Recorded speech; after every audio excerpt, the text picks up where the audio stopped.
हाय नमस्कार मंडळी, कसे आहात तुम्ही सगळेजण? तुम्हाला माहिती आहे मी मीनल अद्वैत, मला वेगवेगळ्या विषयांवरती बोलायला खूप आवडतं. समुपदेशक म्हणून मी काम केलेलं आहे, त्यामुळे वेगवेगळ्या विषयांवरच्या गोष्ट छोटी डोंगरा एवढी यामध्ये मी गोष्टी तुम्हाला सांगत असते, ज्या मोटिवेशनल असतात, ज्याच्यामधनं काहीतरी असं मिळतं की जे तुम्हाला स्वतःला आणि मला सुद्धा काहीतरी मार्गदर्शक ठरतं. तर आजचा विषय आहे ओव्हर थिंकिंग. ओव्हर थिंकिंग म्हणजे अतिविचार.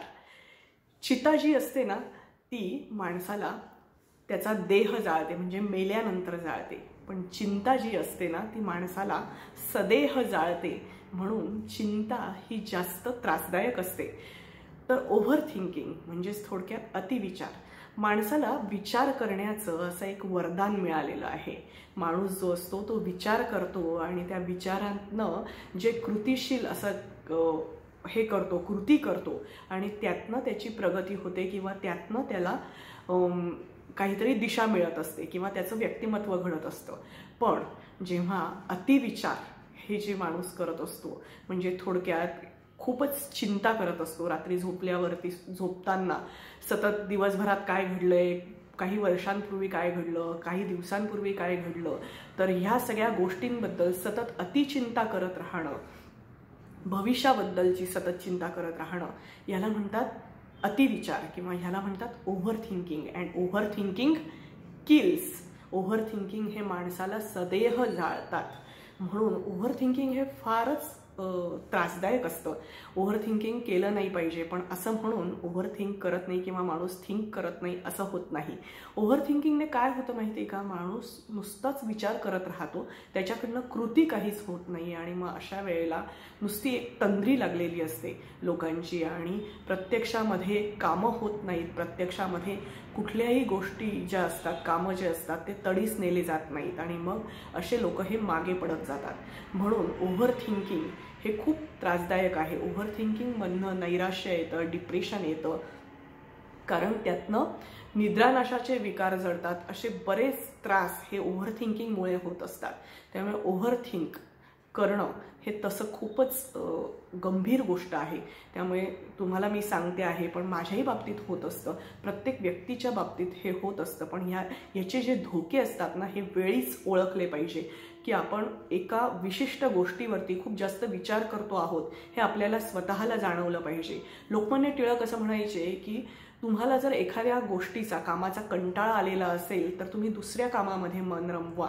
म्हणजे मग तुमचा सगळा जो, म्हणजे त्यांची विश्रांतीची व्याख्या अशी होती की एका कामातनं दुसरं काम करणं ही विश्रांतीची त्यांची व्याख्या होती. की अशा वेळेला तुम्ही दुसऱ्या कामाकडे वळा. म्हणजे थोडक्यात मला असं सांगायचं आहे, जर तुम्ही अशाच कुठल्या तरी गोष्टीमध्ये, एखाद्या विचारामध्ये खूप निगेटिव्ह थिंकिंग करत असतात, ओव्हर थिंकिंगचा हा एक महत्त्वाचा मोठा तोटा असतो की माणूस जेव्हा विचार करत राहतो ना, तेव्हा ते विचार हे हळूहळू इतके निगेटिव्ह होत जातात.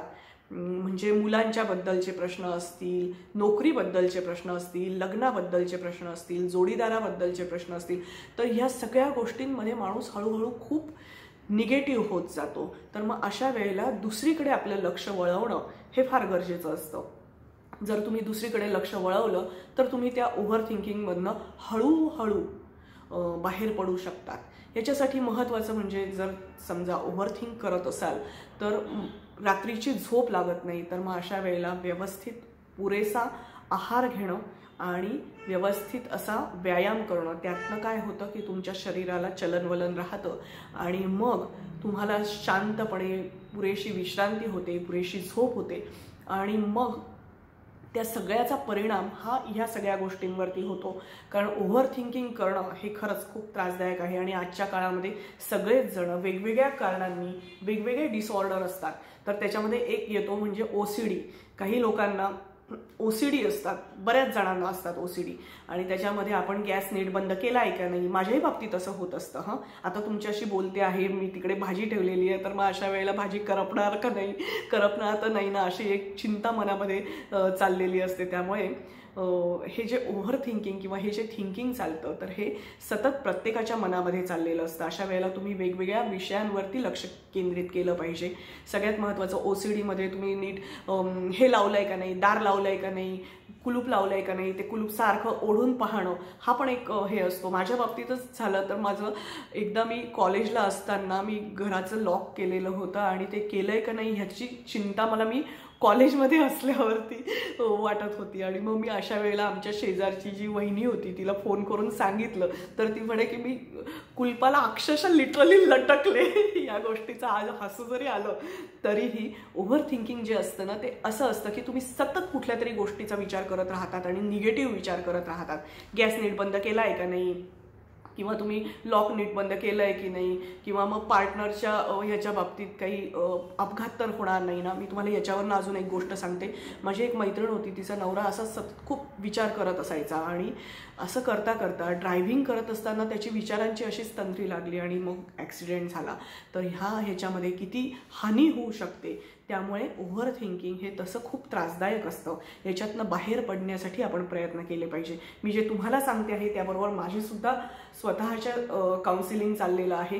माझं स्वतःचं मी काउन्सिलिंग करते आहे, कारण ओव्हर थिंकिंग जसं तुम्हाला त्रासदायक ठरतं तसं मलाही त्रासदायक ठरतं, कारण मी पण माणूसच आहे ना. तर तुम्ही बघत आहात आज मी नेसलेली जी साडी आहे ना ही हँडलूमची साडी आहे. गर्द हिरव्या रंगाची अशी साडी आहे आणि ही जी हँडलूमची साडी ह्याला असं बारीक असं सोनेरी रेशमाचं काम आहे.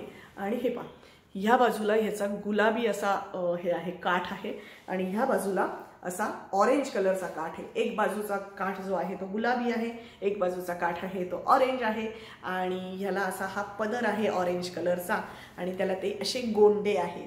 हँडलूमची साडी आहे. हँडलूमची साडी जी आहे तर ह्याचे दोन प्रकारचे जे काठ मी तुम्हाला सांगितले ना ह्याला गंगा जमुना बॉर्डर असं म्हणतात. गंगा जमुना संस्कृतीचा मिलाफ अशा अर्थाने हे वापरलं जातं, गंगा जमुना बॉर्डर्स.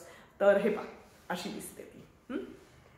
तर ह्याचा व्हिडिओ मी केलेला आहे, त्यामुळे ट्राय ऑन शेवटपर्यंत पाहत राहा. तुम्ही मला विचारत असतात कोणती साडी नेसली होती, कशी दिसत होती, तर त्याच्याबरोबर ह्या मोत्याच्या पोवळा आणि मोतीवाल्या अशा कुड्या आहेत. परवा पण मी ह्या घातल्या होत्या पण त्या तुम्हाला त्या नीट दिसल्या नसतील, म्हणून आज परत नीट एकदा दाखवण्याचा प्रयत्न. हेअर कलर करायचा आहे मला, करेल आता लवकरच, कारण हेअर कलर केलं की छान फ्रेश दिसतं, चेहरा पण थोडासा बदललेला दिसतो. स्वतःचं कौतुक खूप झालं, पण प्रत्येकाने स्वतःचं थोडंफार कौतुक केलंच पाहिजे, क्योंकि मैं अपनी खुद की फेवरेट हूँ. तर ह्याला हे असे गोंडे आहेत आणि ही गंगा जमुना बॉर्डर असलेली साडी. हँडलूमच्या साड्यांचं वैशिष्ट्य काय असतं माहिती का, ते एक तर मुळात लूमवरती हे केलेले असतात, विणलेले असतात ना, त्यामुळे त्याचं जे टेक्स्चर असतं ना ते असं मस्त सॉफ्ट असतं, एकदम छान असा फील असतो. आणि कोणीतरी मेहनत घेतली याच्याबद्दलची एक आपल्याला स्वतःला जाणीव असते की कोणीतरी यंत्राने नाही तर कोणीतरी व्यक्तीने ही मेहनत घेतलेली आहे. तर ह्या हँडलूमच्या साड्या ह्या थोड्याशा लांब रुंद अशा व्यवस्थित असतात, त्यामुळे कोणत्याही वजन मापाच्या तुम्ही असल्या की तुम्हाला त्या नीट बसतात, कारण त्याची लांबी रुंदी ही व्यवस्थित असते. बाकी मशीनच्या ज्या साड्या असतात त्या बऱ्याच अरुंद असतात, मग त्या कुणाला तरी उंचीला कमी पडतात, कुठेतरी मग त्याचा पदर हे असतो छोटासाच असतो, किंवा त्याचं जर ब्लाऊज पीस कापलं तर ती साडी छोटी होऊन जाते. तर मी आता ह्या साडीचं ब्लाऊज पीस काही कापलेलं नाहीये, कारण मला असं वाटलं की ह्याला काही गरज नाही. आणि जे पातळ ब्लाऊज पीस असतात ना ते कापूनही काही उपयोग नसतो रनिंगमधले, कारण ते काय असतं माहितीये का की ते कापलं ना तरी पण मग त्याला परत अस्तर लावा वगैरे, त्यापेक्षा हे असं बरं दिसतं.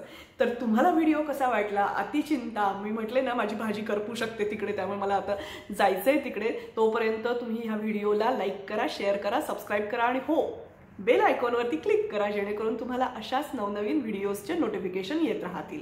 सगळ्यात महत्त्वाचं म्हणजे विचार करणं हे गरजेचं आहे, पण अतिविचार करणं हे दुधारी शस्त्र आहे आणि अतिविचार हे नेहमी निगेटिव्ह होत जातात. त्यामुळे ते विचार करणं गरजेचं आहे, त्याच्यातनं काहीतरी कृती होणं गरजेचं आहे, कृतीशील विचार करणं गरजेचं आहे.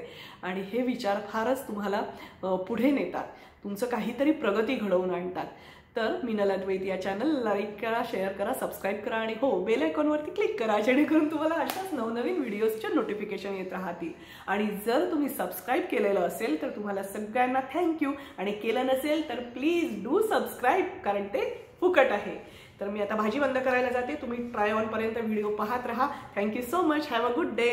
मीनल अद्वैत. सगळ्यांना खूप सारं प्रेम.